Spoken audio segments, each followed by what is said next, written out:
Yung stock na spark plug mo, classmate, sabog-sabog. Pero yung Motaro na Iridium spark plug, linear. Alam mo ba, classmate, na may difference yung ganitong klaseng bagay? Yes, kapag sabog-sabog ang kuryente mo, ang equivalent neto, classmate, ay nabibitin yung torque ng yung motorsiklo. Alam mo ba na mahalagang parte ang isang spark plug para maramdaman mo yung tinatawag na fuel efficiency at tamang torque para sa iyong motorsiklo. Yes, nakakadagdag kasi ng takbo kung maayos ang power supply ng iyong motorsiklo. At makakatulong ang spark plug para mabigay sa iyo ito. Yes, itong sample na to ay pinapakita ko sa inyo dahil nagpadala si Motaro na kanyang tester, spark plug tester, at spark plug na Motaro, Iridium, at yung stock na tinesting natin naggamit ng isang spark plug. Ang purpose nito, classmate, kaya yung lumang spark plug ang pinapakita namin sa inyo dahil kayo yung pinaka-target market nito na kung saan, kung gusto mo mag-explore o bibili ka ng isa pang spark plug na gamit mo na, ay pwede mong i-option si Motaro na spark plug. At ang good news ko, classmate, dahil budget friendly to, ay magiging pasok sa budget mo at magiging one of your choices. Yes, mas maganda kasi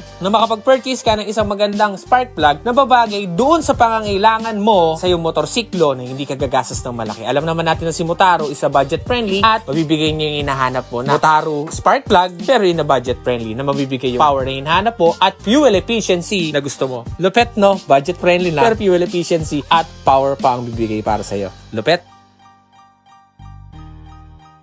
Malakas na busina? Baka G-Star horn na yan.